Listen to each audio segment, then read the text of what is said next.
imagined audience has so far been those who think of themselves as physicalists and naturalists.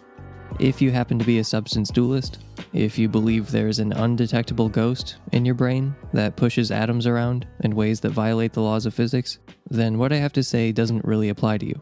Hopefully it's still been fun to learn about panpsychism, even though if you're a non-monist, you'll never be driven to panpsychism. On my other podcast, Counter-Apologetics, you can hear why I don't think dualism is a viable option in episode 29, Science versus the Soul, and episode 58, Near-Death Experiences Part 2. I think humans are made of nothing but atoms. I'm a monist and a physicalist, though I have what some would consider a liberal interpretation of physicalism. If you're a physicalist, you're confronted with the existence of consciousness, which many perceive to be a challenge. Consciousness seems non-physical, or non-material, at least at face value. If everything is physical, how can experience come to exist? And to be clear, I don't think consciousness is non-physical. I think the reason many suppose it is results from the misconceived idea that we know exactly what the physical is. People who are physicalists tend to think that to be a physicalist means, in part, that everything is fundamentally non-experiential. It's not like anything to be matter. But consciousness exists, and we're matter and nothing else. So it would seem that there's something to be explained here. Maybe experience is non-physical, and in human beings there are two distinct substances, as Descartes would have us believe. Or maybe there really is nothing but the physical. That would imply that everything that might seem non-physical is a sort of illusion. Everything is physical, so non-physicality is an illusion. Or, maybe, the nature of the physical is slightly different than we typically imagine, and we can be full realists about non-physical things, which turn out to be physical after all. Perhaps we don't know as much about the physical as Descartes and Dennett seem to think we do. As I mentioned in the hard problem episode, it would seem like a feat of radical emergence, of getting something from nothing, to go from non-experiential reality to experiential reality. And of course you could argue that I'm making a compositional fallacy here. You can get A from not A in plenty of circumstances. You can get fluidity from clusters of individual particles, for example. Again, listen to the end of that hard problem episode. Experience emerging from non-experience seems different for a few reasons. Here's a more interesting question. How did we end up with the hard problem in the first place? Why have we assumed that the physical, in its fundamental nature, is wholly non-experiential? What's the evidence for that idea? Bertrand Russell pointed out that the only thing we know about the intrinsic nature of matter is that it's at least sometimes conscious. That's our epistemological starting point. If you accept that consciousness is the one thing we know, with absolute certainty, and accept you're made of matter, nothing more, it follows that the one thing we know about matter, with certainty, is that it's sometimes conscious. So where do we get the idea that it's strange to suppose matter is conscious? Why do we think matter is non-experiential to begin with? Again, what's the evidence for that belief? To quote the philosopher Galen Strawson, if you make that assumption, you have to somehow magic the experiential out of the non-experiential, which you simply don't have to do if you suppose experience is right there at the start. We don't know anything about the nature of the physical that gives us any reason to think its intrinsic nature isn't partly experiential. End quote. And where do materialists get the idea that we know what the physical is to begin with, at least well enough to conclude with certainty that it couldn't be consciousness involving? Physics certainly tells us lots of interesting things about the structure and behavior of matter, but it's entirely silent on what matter is intrinsically, and what, or if it's like anything, for matter. If you're a materialist monist, you either have to accept strong emergence, which most think is impossible, or you have to deny that experience really exists, which many materialists take as the more reasonable option available to them. If not one of those two options, then you'll end up sounding a lot like a panpsychist or a neutral monist. Another way out would be to suppose that we have an immaterial, non-physical soul. That would make you a dualist, and there are famous problems with dualism. They remain unsolved, and I don't think they're ever going to be solved. So with that by way of background, let's tackle some of the common objections to panpsychism.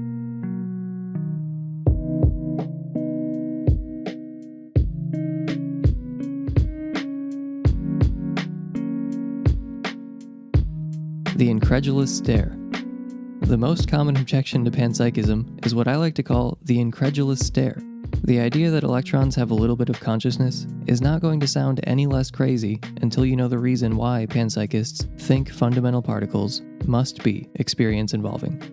The incredulous stare is essentially an appeal to common sense. Isn't panpsychism counterintuitive?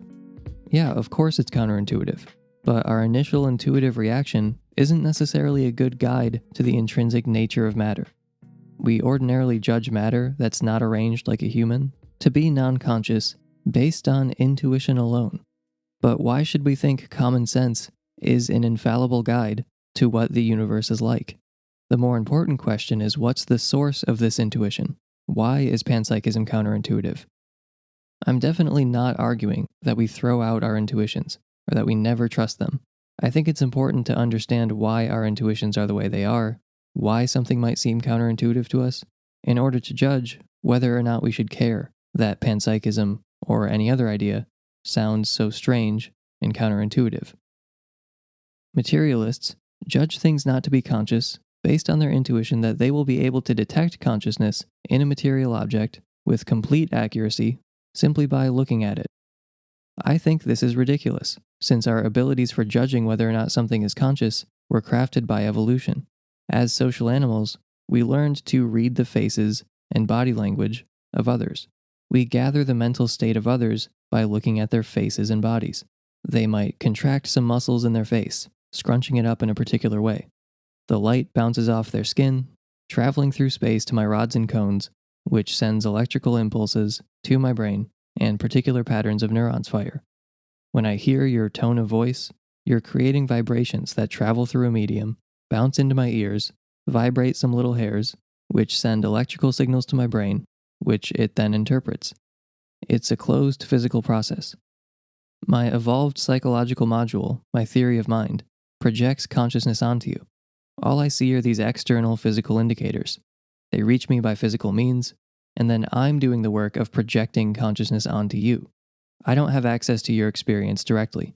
We all only have access to our own private experience.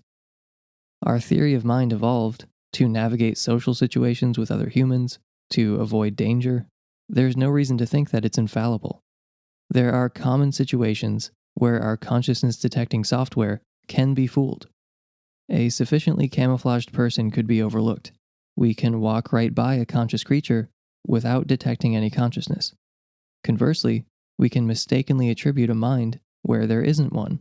If we hear a bump in the night, we and other animals involuntarily think there's a conscious agent present, usually some kind of intruder, when really it's some innocuous creaking. The same was true for our ancestors, hearing rustles in the grass. We project consciousness onto others using our theory of mind. Objecting to panpsychism by appealing to our common sense or intuitions is really an appeal to our theory of mind. Appealing to our theory of mind does not amount to a serious objection to panpsychism.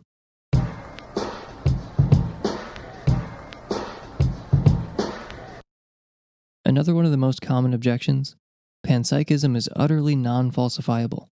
We can never take it seriously because there is no test we could run that could prove it wrong. And this is completely true. There is no test that could falsify the idea that an electron is conscious. However, there is no test that could falsify the idea that an electron is wholly non-conscious either. For the same reason, I can never know you're conscious, and we'll never know if Hal from Space Odyssey was conscious. We can never know if an electron is conscious. Can you falsify materialism? The idea that fundamental matter is non-conscious, and the idea that it is consciousness involving, are equally unfalsifiable. Nevertheless, it must be one or the other. It's either like something or it's not. So we have to examine other arguments. They're both unfalsifiable, but I'm not arguing that there's a perfect symmetry between the panpsychist and the non-conscious materialist positions. I think the evidence leans in favor of panpsychism. But if we're going by the falsifiability criterion alone, they are symmetrical. So it can't be used as a point against panpsychism.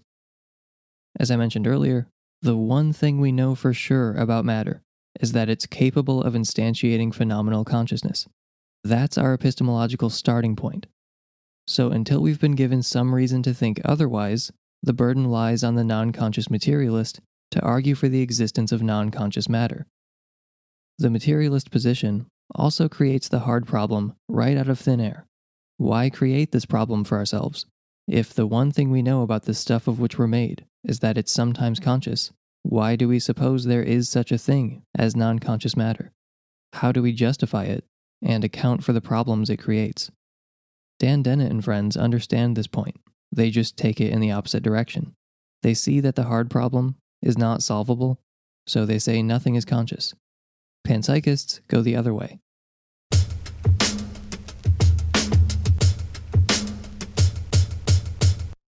Doesn't panpsychism violate physics somehow?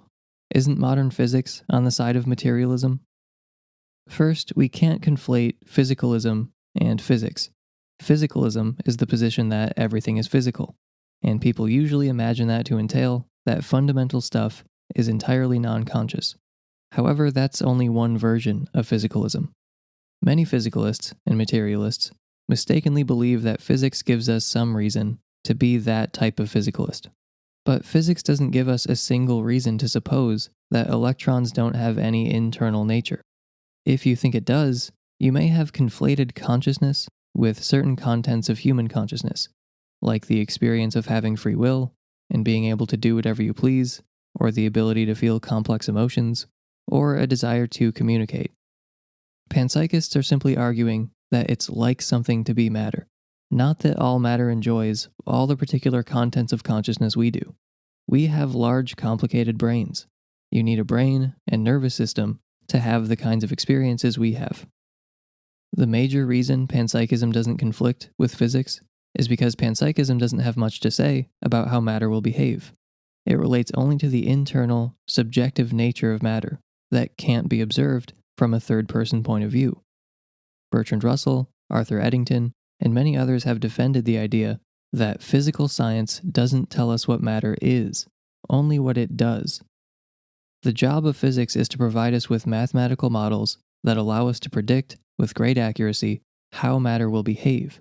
This is incredibly useful information. It allows us to understand and manipulate the world in extraordinary ways. And obviously, physics tells us a lot of true things about matter. But it's one thing to predict the behavior of an electron, and quite another to know its intrinsic nature. Just like it's one thing to view your behavior, and another to directly experience your point of view. I can observe and predict your external behavior, but I cannot know what, or even if, you're experiencing.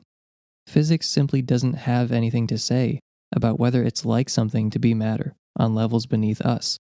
It never did. This is what Galen Strawson calls the silence of physics. He says that panpsychists can be confident that many of the claims of physics are straightforwardly true, or a very good approximation of the truth.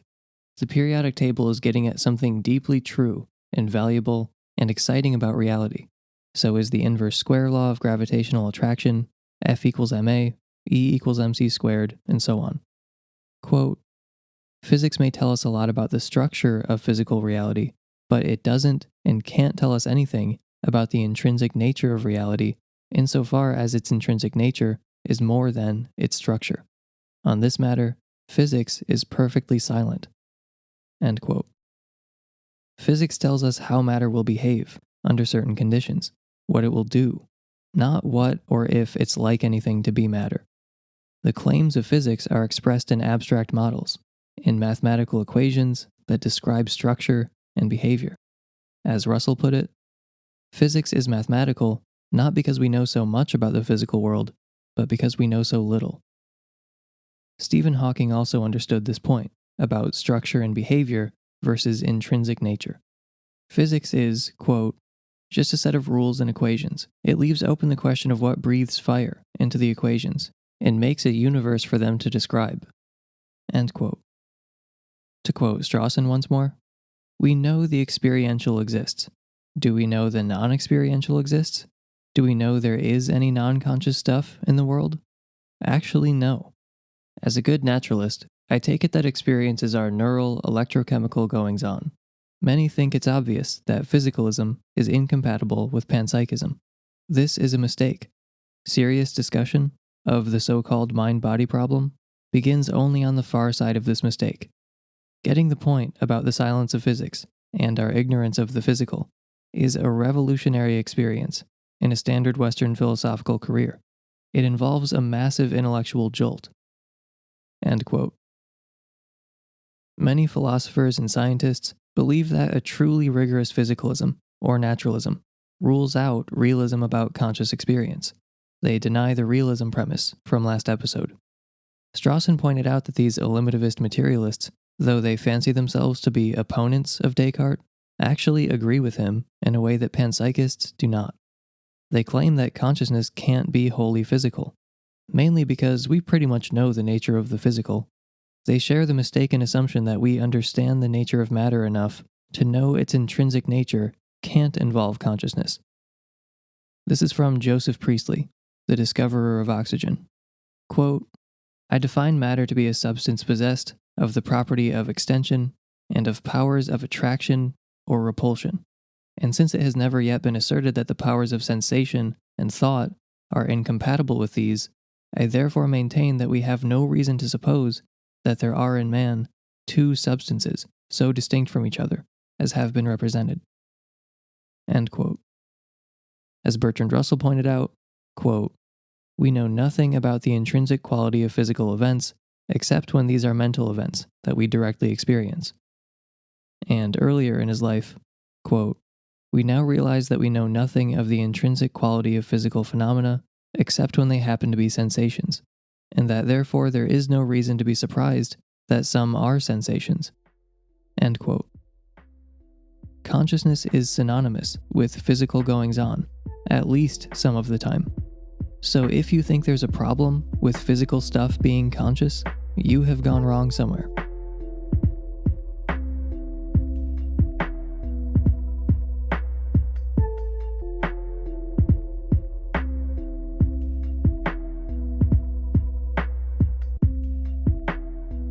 And this is related to the previous objection. Wouldn't we have to drastically modify our current standard model of physics to accommodate panpsychism? The short answer is no. We would not have to alter the standard model of particle physics one bit to accommodate panpsychism. In his review of Mind and Cosmos, the physicist Sean Carroll said, quote, "Imagine what it would entail to truly believe that consciousness is not accounted for by physics. It would entail, among other things, that the behavior of ordinary matter would occasionally deviate from that expected on the basis of physics alone, even in circumstances where consciousness was not involved in any obvious way." End quote. I've heard Sean Carroll level this objection quite a few times. He likes to remind us that we've discovered every particle that is relevant to our daily lives. And once properly understood, it's easy to see that he's right. And I've linked a blog post of his that explains this in more detail if you're interested. We don't know everything about physics.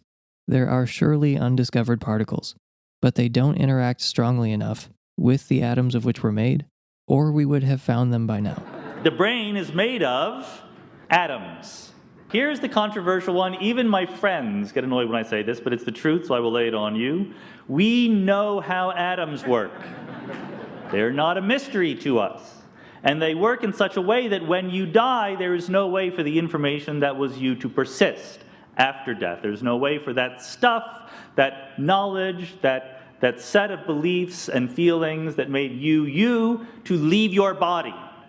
The laws of physics, we don't know all the laws of physics by any stretch of the imagination, but those laws of physics that are relevant to the atoms in your body, we know all of the laws of physics that far. There's no room for new laws of physics that would affect how the atoms in your brain actually work. So I would give you the whole explanation for the laws of physics, how they came to be, why we're confident, but instead I will just intimidate you in submission by showing you an equation. So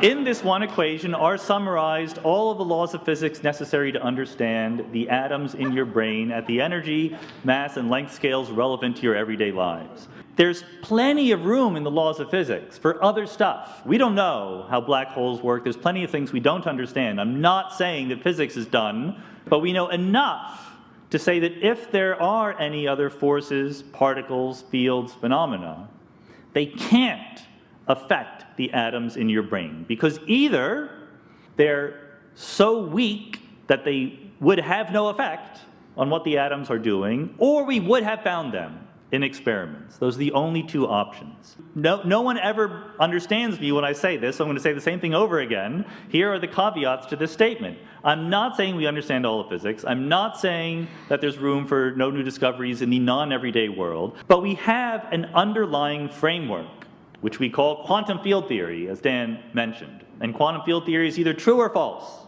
All the evidence says that it's true, and if it is true, then there is no room for new physics that can in any way affect what goes on in the atoms in your brain. We understand what they do. There is therefore no room for the information. This is an argument against substance dualism, not panpsychism.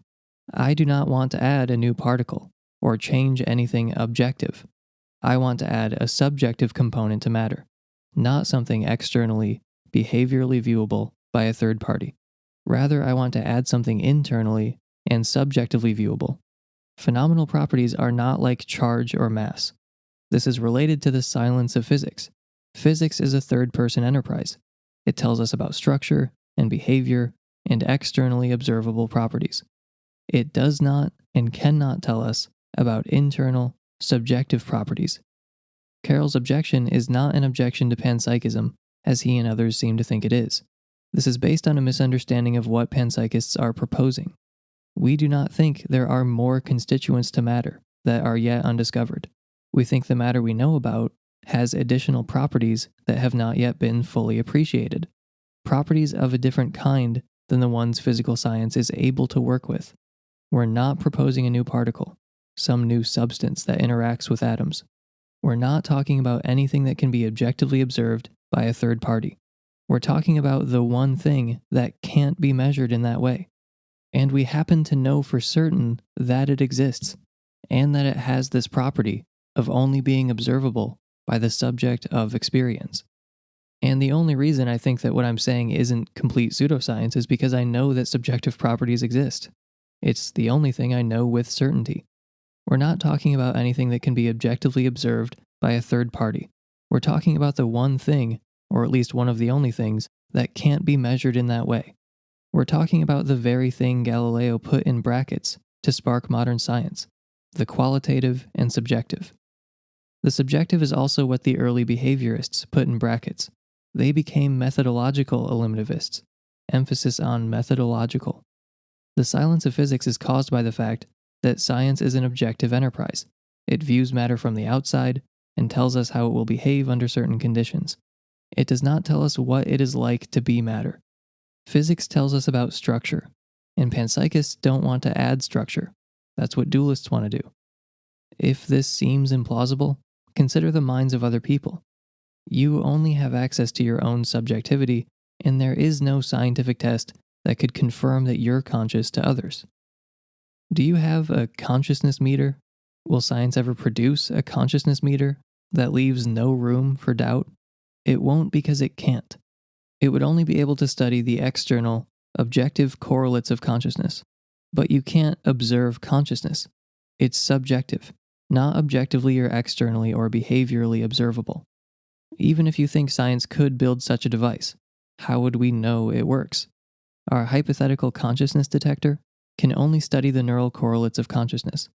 It can't confirm that there is in fact a subjective, qualitative experience present. Once you understand why a device that detects electric charge isn't anything like a consciousness detector, you'll understand why Carroll's objection is deflated.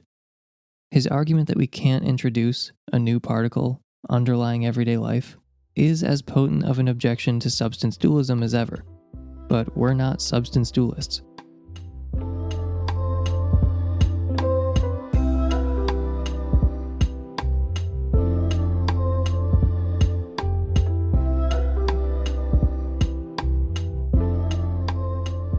Since we've been discussing some objections to panpsychism, I thought we should mention a couple of the advantages of panpsychism. We've talked about how it solves the hard problem, but we haven't mentioned, for example, that panpsychism is the only explanation of consciousness I'm aware of that is thoroughly Copernican. On panpsychism, humans aren't special. We're not the only thing in the universe that is or can be conscious. Our human form of consciousness is rare, sure, but so is our human arrangement of atoms. Panpsychism is the most humble view, the one that says we're not special, or at least less special than we commonly imagine. It's possible that someday panpsychism will be understood as the next step in this process of discovering that human beings are not the center of the universe.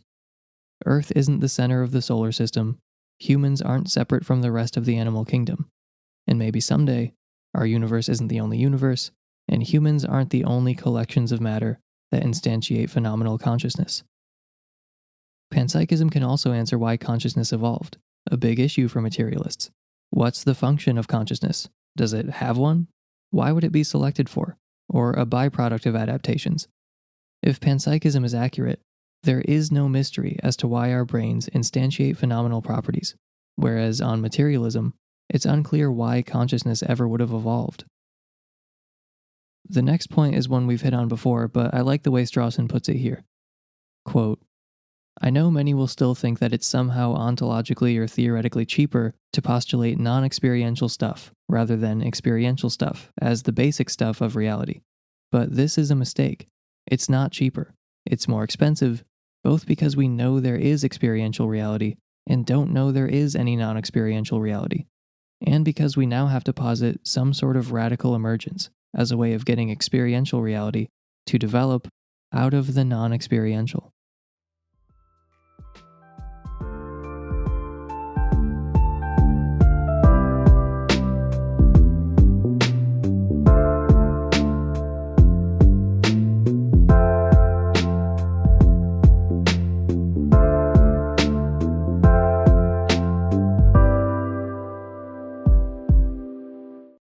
Let's handle a few more objections to panpsychism. Pan-nifty-ism. Pan-nifty-ism is Dan Dennett's reductio ad absurdum of panpsychism. It comes in various forms, and it's one of the most common objections raised. It cuts to the heart of the issue of emergence. Is consciousness like chairness or cellness, in that it's reducible to component parts? Is the fact that it's like something to be irreducible?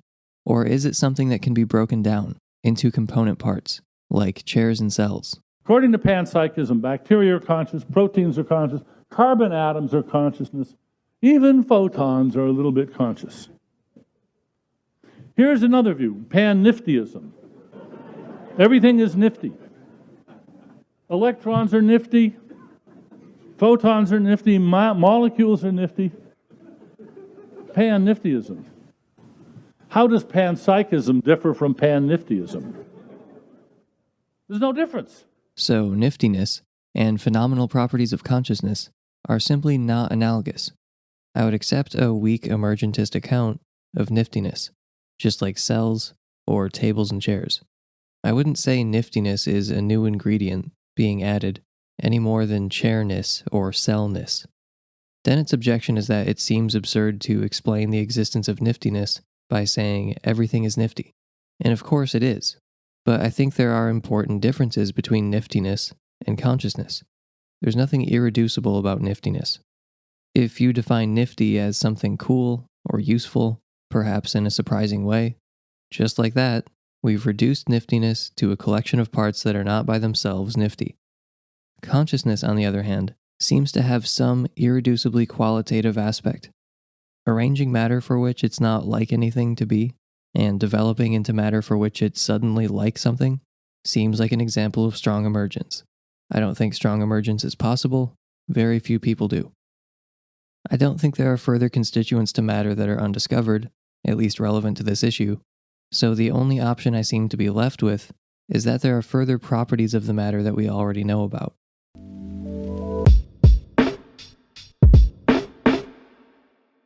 Mysterianism. Though I've argued that we're led to panpsychism if we accept certain premises, the whole project of trying to make sense of consciousness assumes that we can make rational sense of it. The rational intelligibility of the universe to the human mind is not the craziest assumption in the world we could make, but it's possible to question. Mysterianism feels a little fatalistic, but it's undeniably true on some level. There are times when our intuitions simply hit a wall, and consciousness could be one of those times. We may never get an intuitively satisfying answer to certain questions, We'll never have an intuitively satisfying answer to whether the universe is infinite or finite, for example. Both possibilities seem equally hard to imagine concretely. There are no doubt examples of facts that are not graspable because of the natural constraints of the human brain. Why would we expect anything else, given who we are and how we got here? Our intuitions evolved to help us survive and reproduce as social animals. They're great for Newtonian physics and detecting social cues.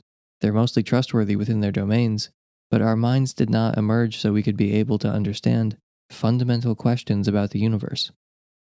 The philosopher Noam Chomsky has claimed that the basic insight of Mysterianism is essentially a truism.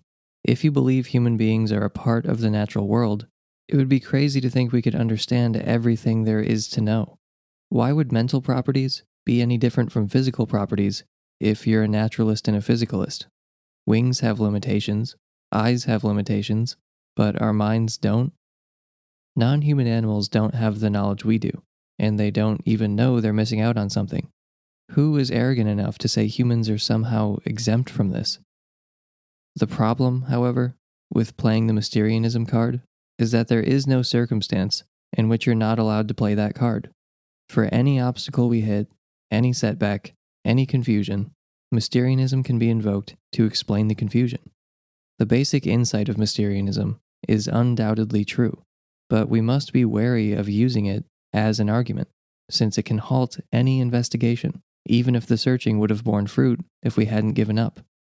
There have been plenty of times in scientific history that a problem seemed intractable, and a Mysterian in the room could have brought down the whole project, and they could have done so without being wrong about anything they said. So we have to be careful about appealing to Mysterianism to halt an investigation. We're trapped in this horrible position of knowing Mysterianism is basically true, that our minds are unable to comprehend the right answers to certain questions, or even the right questions to begin with. But we can't let it inform our actions because we'll just throw up our hands and invoke Mysterianism whenever we hit an obstacle. There are parts of the universe our minds can comprehend, and we won't know which are which until we really investigate them. So we have to assume everything is comprehensible until we have good reason to think otherwise, or else we'll simply never make any progress.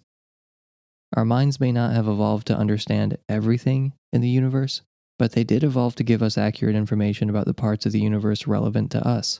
So the rational intelligibility of the universe isn't a crazy thing to believe in. Plus, we have the enormous empirical success of the sciences to ensure us that there is value in accepting the rational intelligibility of the universe and proceeding. For whatever reason, much of the universe is rationally intelligible to us. So to sum up, I'm fine with recognizing the truth of Mysterianism in a conversation about Mysterianism, but I would be unlikely to accept it as a legitimate move in a discussion. I think there's value in seeing where our reason leads us. Here are a few that aren't objections exactly, but things that commonly come up.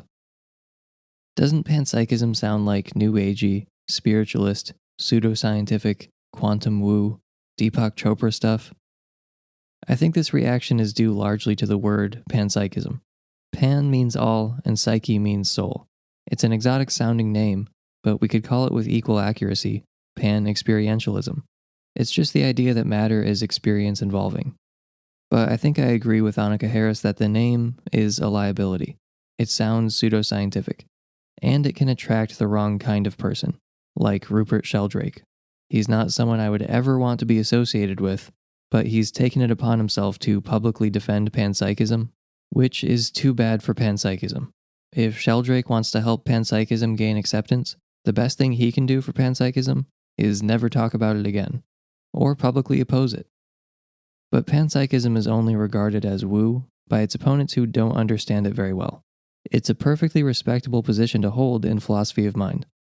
Take it from Keith Frankish, outspoken materialist and opponent of panpsychism. Quote, "Panpsychism might sound like New Age mysticism, but some hard-nosed analytic philosophers have suggested it might be how things are, and it's now a hot topic in philosophy of mind." End quote. If we want to convince other skeptical, scientifically oriented people, we shouldn't actively scare them off with the label. Harris, in her book Conscious, invites readers to try to come up with a better name. Some have taken up Russellian monism, since Bertrand Russell's neutral monism sounds fairly panpsychist, and it never hurts to invoke Russell. According to Panpsychism, is the chair I'm sitting on conscious? So the answer is no.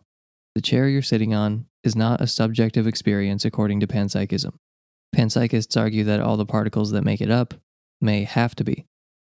To quote the philosopher Hedda Hasselmerk, panpsychists usually don't take tables and other artifacts to be conscious as a whole. Rather, the table could be understood as a collection of particles that each have their own very simple form of consciousness. End quote.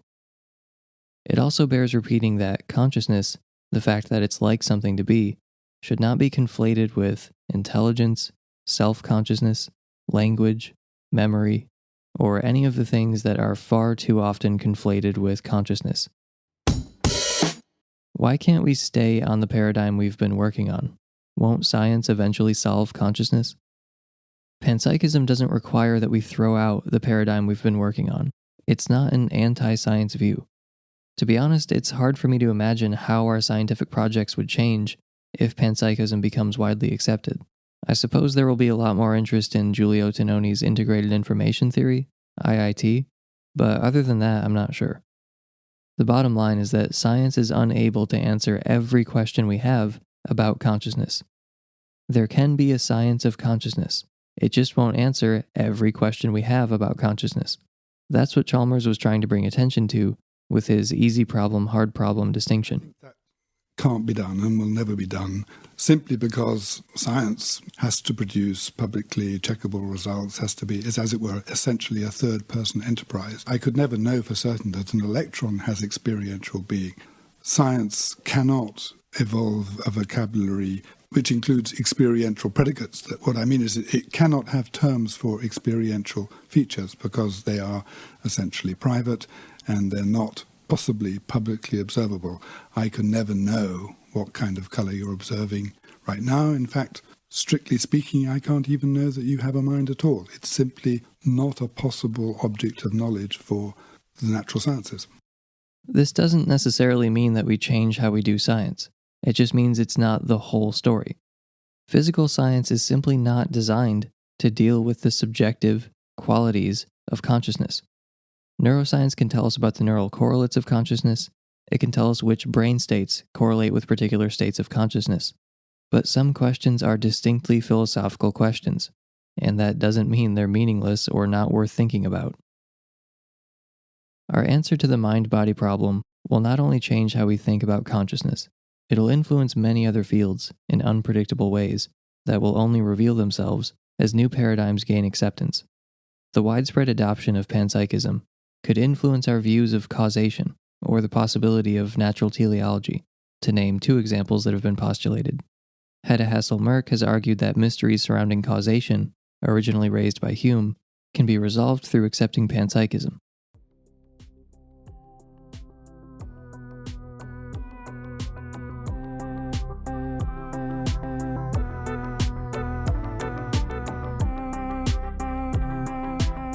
Before we get to the combination problem, I wanted to answer another potential objection to panpsychism that hadn't occurred to me before I did a little more research into the more wooey proponents of the idea, who I believe rational panpsychists need to repudiate if we want to be heard. The objection could be formulated by a skeptic as the following. Wouldn't panpsychism raise our credence in parapsychology, for example telekinesis or telepathy? It seems that some proponents of panpsychism think that it would. I take it that parapsychological phenomena are not well supported, which renders any theory that predicts parapsychology to be less plausible. So if mind-to-mind communication makes sense on your model, that's a problem for your model. But I don't think something like telepathy makes any more sense on panpsychism than it does materialism. First, are we sure that parapsychological research is as dubious as skeptics argue it to be? On the surface, the research on parapsychology can look promising. However, you'll find that every case in which experiments showed an effect greater than chance, the experiments were being run by true believers, like Rupert Sheldrake. Numerous times, skeptics have attempted to replicate the results, to no avail. You can read more about specific cases, linked in the show notes, from Stephen Novella, Michael Shermer, and Susan Blackmore, a former parapsychological researcher who turned against the field after spending years rigorously testing the claims of parapsychology. She was open-minded towards things like ESP, morphic resonance, and telekinesis, and she updated her beliefs based on the evidence, namely the complete failure to replicate any results that supported parapsychological phenomena. It hadn't occurred to me to address parapsychology until this point, because I didn't and still don't see how its likelihood is increased on panpsychism. Materialism and panpsychism both assert that there are atoms and nothing else in your brain. So take mind-to-mind communication, or telepathy. It's hard for me to imagine how information, thoughts, etc. could get from my brain to your brain without a well-established physical medium.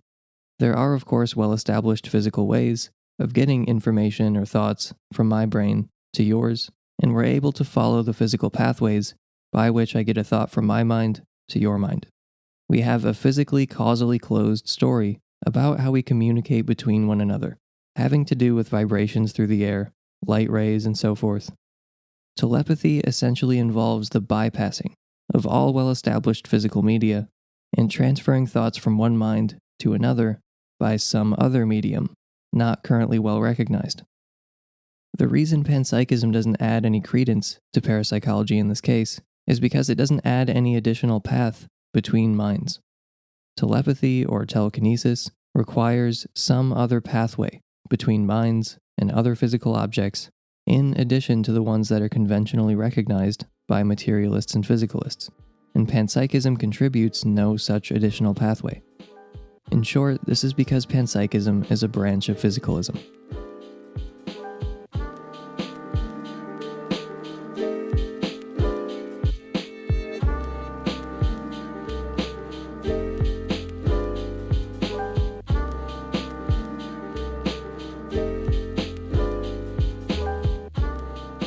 The combination problem is widely understood to be the best objection to panpsychism.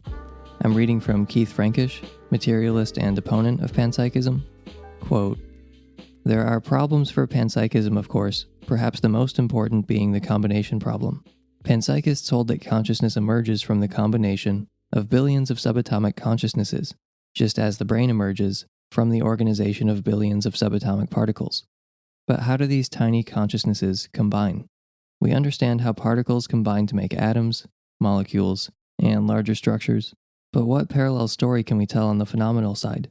How do the micro-experiences of billions of subatomic particles in my brain combine to form the twinge of pain I'm feeling in my knee?" End quote. The term combination problem originates with the philosopher William Seeger in 1995, though the problem itself was identified by William James in his Principles of Psychology. Panpsychists will admit that this is the most formidable objection on offer, but usually follow up by claiming that it seems like a tractable problem, certainly more tractable than the hard problem for materialism, or the interaction problem for dualism, the explanatory gap, and the problem of causal closure. Fundamental physics may be helpful here. The combination problem is usually presented with an implicit assumption about the nature of matter, that it's fundamentally particulate. It implicitly adopts the Greek reasoning that eventually you won't be able to split a particle any further. That's the atom in the Greek sense, and that's as far down as reality goes. But modern physics doesn't paint us a picture of grainy particles. Rather, it's a picture of unfamiliar entities, like wave functions and fields. Prima facie, the combination problem seems more tractable when we're imagining the world as a wave function or complex fluctuations in fields, rather than individual grainy bits. David Wallace commented in 2013, quote, "The popular impression of particle physics as about the behavior of lots of little point particles whizzing about bears about as much relation to real particle physics as the earth, air, fire, water theory of matter bears to the periodic table." End quote. In addition to our intuitive physics, our view of the self as a discrete object may also be making the combination problem seem harder than it is. The common vision of the physical world as lots of individual, discrete particles combining to create discrete, unchanging individuals makes the combination problem seem a lot more difficult than it may actually be. On a view of the self, more along the lines that Derek Parfit or Galen Strawson imagine, and a view of particle physics that involve entities like fields and wave functions rather than discrete particles, the combination problem seems like a lot less of a problem.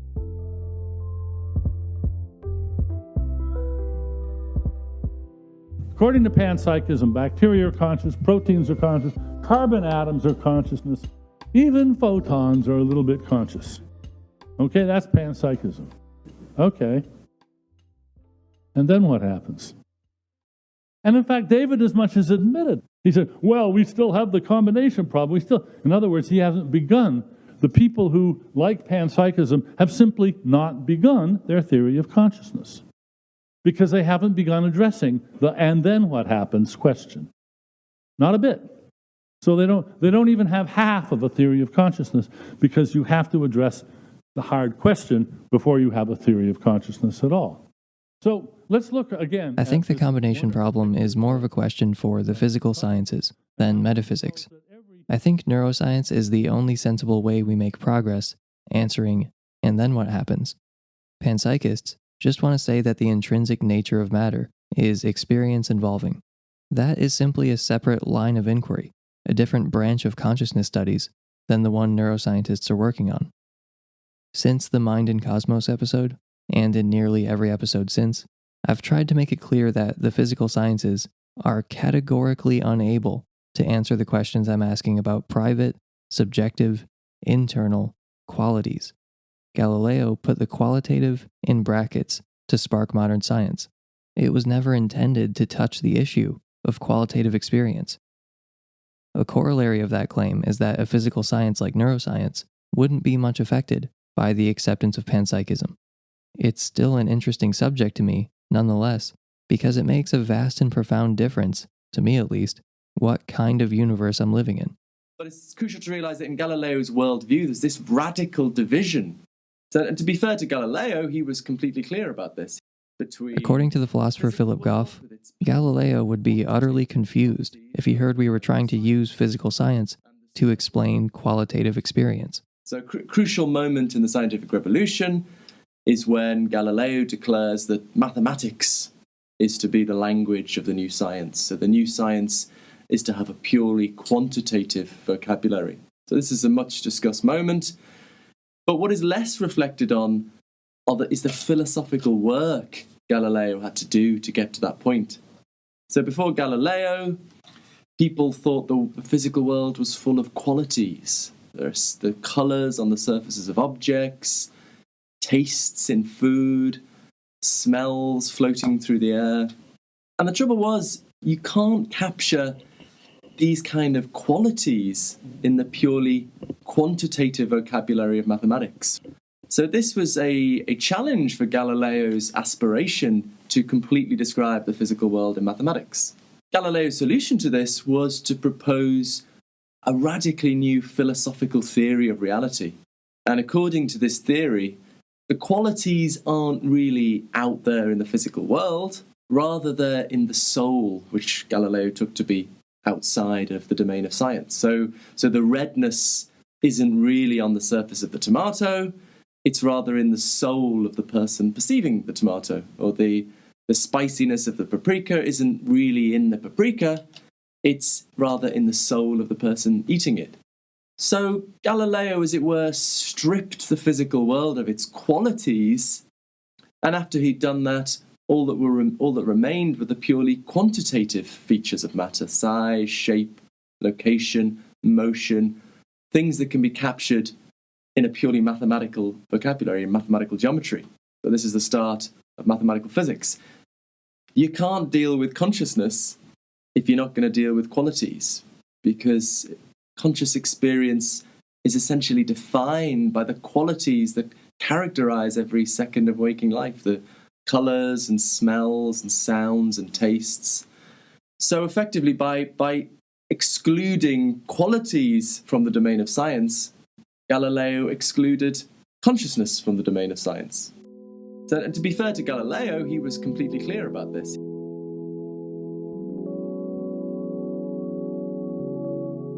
Though there is no consensus on the combination problem among panpsychists, presumably most would believe that just as material atoms have aggregated to form bodies and brains by massing themselves together, so the individual microsubjects have fused into larger subjects. The question posed by the combination problem is, why do they fuse together instead of remaining separate? And why do they fuse at that particular level of integration instead of an even higher level? There are boundaries between our minds.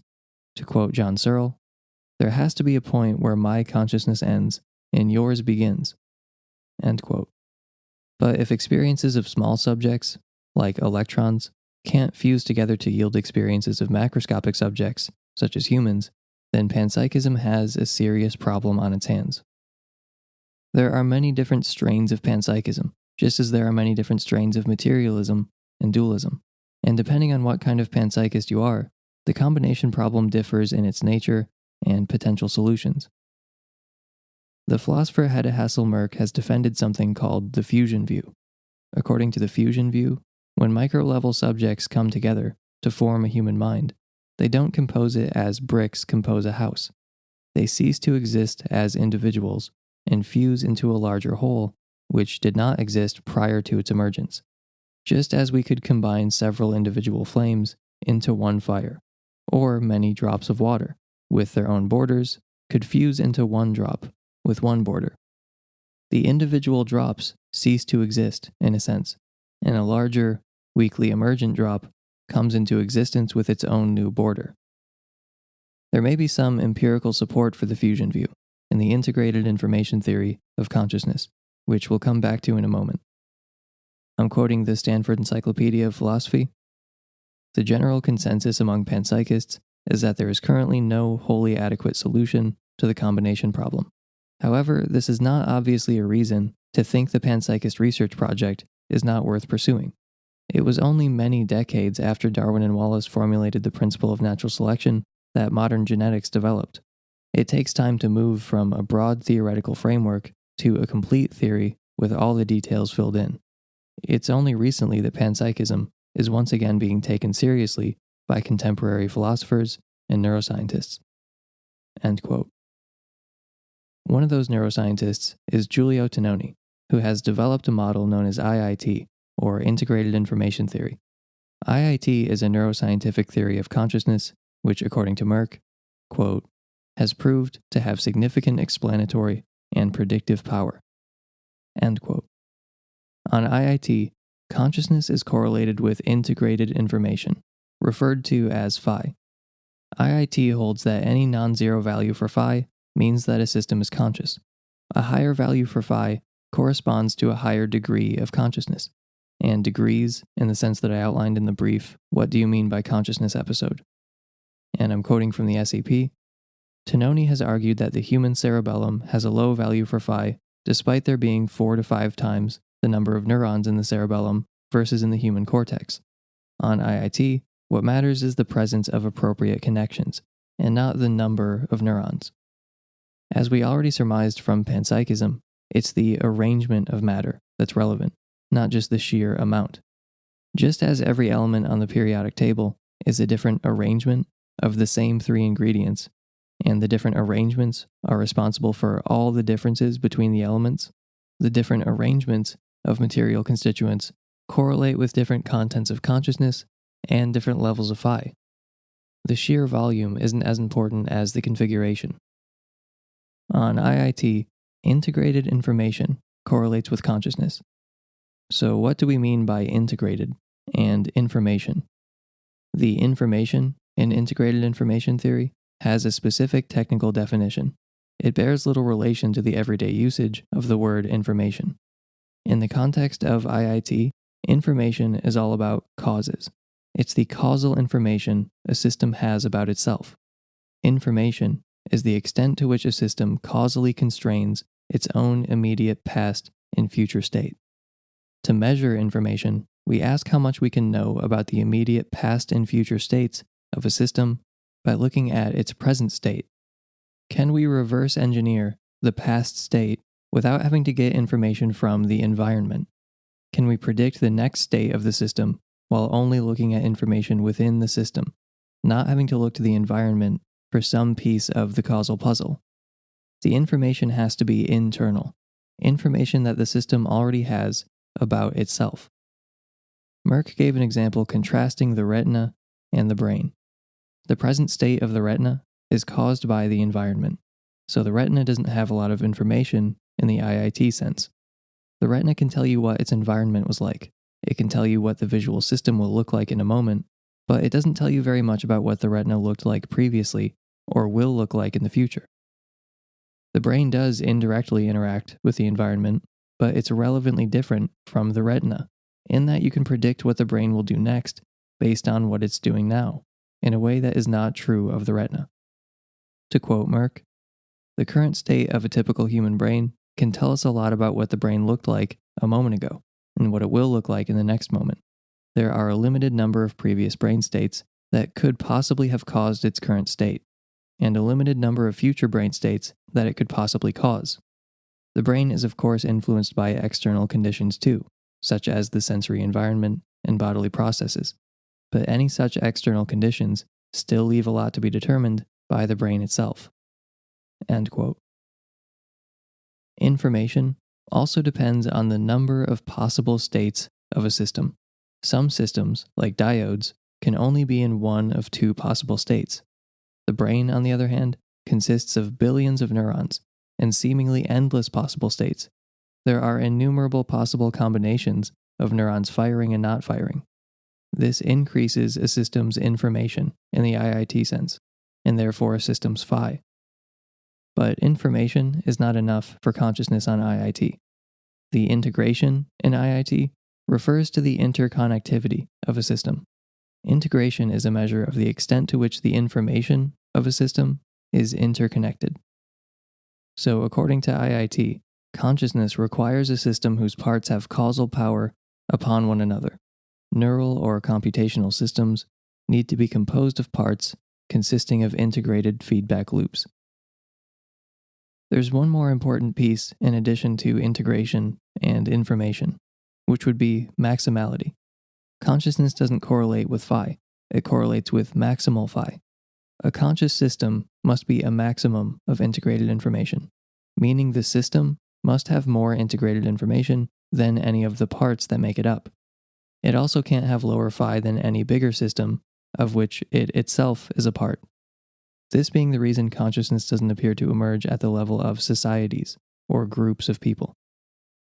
So according to IIT, your level of consciousness correlates with your level of maximally integrated information. As Merck puts it, quote, "The human brain, or the part of it that supports our consciousness, has very high phi, and therefore is highly conscious. It has highly complex and meaningful experiences.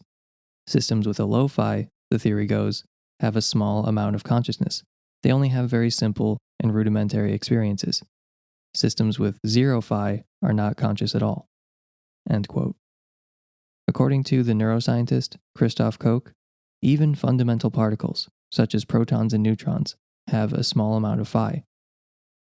One of the main objections to IIT that many hold is that it implies panpsychism. They recognize that it's an otherwise good idea. Maybe phi is the neural correlate of consciousness, but it would imply that consciousness goes much farther down than we intuitively imagine, and that obviously can't be right. It's often asked if IIT predicts that smartphones or other computers are conscious. After all, a computer can have as much information as a brain. Computers have a similar number of possible states. However, they have a very low level of integration, and therefore a low level of phi. To quote Merck, "In a computer, at least as we make them today, every transistor is connected to only a few other transistors, so the level of integration is low.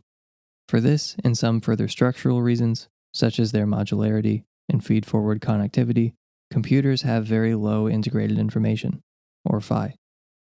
End quote. There's a lot more to IIT that we won't cover here today. For example, Tononi lists 5 axioms, claims about consciousness that further flesh out integrated information theory. There's also some empirical support for IIT. The degree of consciousness doesn't always correspond to the degree of brain activity. During epileptic seizures, for example, brain activity increases dramatically, but consciousness disappears. The brain is also very active during sleep, even dreamless sleep. It's possible that we're conscious and simply forget everything, but assuming this is not the case, IIT can explain both of these data. To quote Merck, the patterns of activity seen during seizures and sleep are a highly regular series of bursts and silences, known as slow waves. These are patterns that can be shown to result from either low information or low integration. By the way, I've been quoting Hedda Hassel-Merck so often because she's one of the leading panpsychist philosophers who has worked on IIT. She's also made contributions to the combination problem and the nature of causation. So naturally, IIT is something she has a lot to say about, and I've linked a lot of her work in the show notes. As I mentioned, IIT entails a version of panpsychism. Atoms, for example, are composed of integrated groups of subatomic particles. You might argue this wouldn't apply to an electron, for instance, but electrons could also have a non-zero phi, since modern particle physics would have us imagine electrons as excitations or fluctuations in fields, not little points or grainy bits. Although the level of phi associated with fundamental particles would be negligible, it'd still be non-zero. According to IIT, phenomenal consciousness probably does go all the way down, and a more conservative interpretation of IIT would still mean it goes down much farther than we typically imagine. To quote Merck one last time, the idea that even simple matter has some degree of consciousness is known as panpsychism. Panpsychism runs deeply counter to common sense, and many dismiss it as unscientific. Yet Tononi openly stands by it insofar as it follows from IIT. After all, what is the evidence that particles are not conscious? That we have not observed them to be so is arguably irrelevant, because consciousness cannot be observed except in our own individual case. Consciousness, according to IIT, is a matter of balance. On the one hand, it requires complexity and variation as conditions for high information. On the other, it requires unity and integration. The parts of a conscious system must be more strongly connected to each other than they are to anything else. IIT extracts these ideas from the first-person perspective, translates them into a precise mathematical measure, and tests the measure against third-person observations. So far, the results are promising, yet inconclusive. But if the theory does turn out to be on the right track, it has deep and radical implications for the place of consciousness in the natural order. End quote. I would add that IIT could have much to contribute towards the combination problem, and to Dennett's question of, and then what happens? Tononi originally proposed IIT in 2004. Though panpsychism isn't exactly a mainstream view, there's already been a good neuroscientific crack at the combination problem, which is supposed to be panpsychism's hard problem. Meanwhile, materialism's hard problem remains unsolved, despite the fact that the majority of scientists are materialists and have been for decades.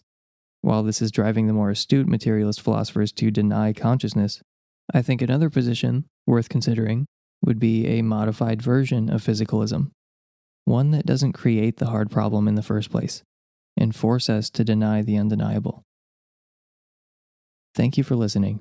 I've been Emerson Green, and I'll talk to you next time.